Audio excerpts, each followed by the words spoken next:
Ada sebuah kata yang terdiri dari 2 huruf aja, dan kata itu sering kita dengar di mana-mana. Oke. Oke, mungkin adalah kata yang paling dikenal di dunia.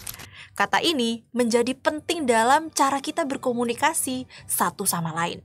Dan bahkan dengan teknologi kita menggunakannya setiap hari. Meskipun kita nggak sadar ya.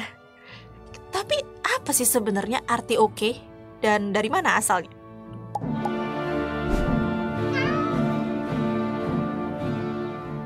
Oke sebenarnya berawal dari tren salah eja singkatan pada tahun 1830-an. Ketika kaum intelektual muda di Boston kerap menggunakan pesan berkode seperti KY atau no use dan OW atau alright. Namun ada satu singkatan yang lebih populer di antara yang lain, yaitu OK atau all correct. Pada awal 1800-an, all correct adalah frasa umum yang digunakan untuk mengonfirmasi bahwa semuanya beres. Singkatannya mulai menjadi populer pada 23 Maret 1839 saat OK pertama kali diterbitkan di Boston Morning Post. Tak lama kemudian, surat kabar lain mengambil kata itu dan menyebarkannya ke seluruh negeri, sehingga oke menjadi sesuatu yang diketahui semua orang, bukan cuma di Boston aja. Pada pemilihan Presiden Amerika Serikat pada 1840, oke lekat dengan bakal calon bernama Martin Van Buren dari Kinderhook, New York. Pendukung Van Buren kala itu membentuk klub OK di seluruh negeri dengan pesan mereka cukup jelas, yaitu Old Kinderhook adalah Old Correct. Kampanye tersebut dipublikasikan secara luas dan menjadi sangat buruk di media.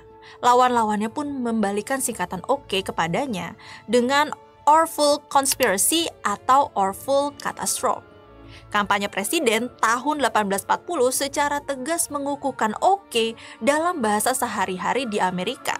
Lambat laun, oke pun berubah dari bahasa gaul menjadi bahasa yang sah berkat satu penemuan bernama telegraf. Telegraf ya. Bukan telegram, tempat lu nonton film bajakan. Dasar miskin. Telegraf pertama kali muncul pada 1844, 4 tahun setelah Pilpres Amerika Serikat. Telegraf adalah alat untuk mengirimkan pesan singkat dalam bentuk pulsa listrik dengan kombinasi titik dan garis yang mewakili huruf alfabet. Disitulah oke jadi bersinar karena kedua huruf tersebut mudah diketik dan tidak mungkin tertukar dengan huruf yang lainnya. Telegraf dengan cepat diadopsi sebagai tanda terima atas transmisi khususnya oleh operator jalur kereta api Amerika Serikat yang saat itu berkembang. Bahkan buku petunjuk telegraf tahun 1865 menyatakan tidak ada pesan yang terkirim sebelum kantor yang menerimanya memberikan oke. Kata oke telah menginspirasi banyak perusahaan. Hal itu ada hubungannya dengan bagaimana oke terlihat. Oke. Atau lebih spesifiknya, bagaimana huruf K terlihat dan berbunyi. Dalam bahasa Inggris, huruf K itu jarang digunakan untuk sebuah kata.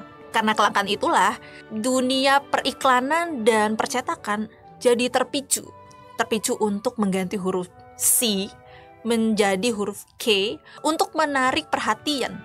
Oke. Di perusahaan modern, huruf K sudah terwakili oleh Krispy Kreme dan Kool-Aid. Huruf K membuat perusahaan-perusahaan itu mudah diingat oleh masyarakat. Saat ini, kita menggunakan oke untuk mengungkapkan sebuah afirmasi yang netral tanpa perasaan apapun. Alan Metcalf menulis bahwa oke adalah kata yang digunakan untuk mengakui dan menerima informasi. Seperti, oke, udah sampai rumah.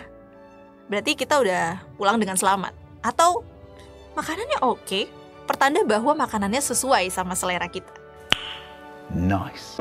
Dan oke pun bisa jadi cara untuk mengonfirmasi atas perubahan rencana.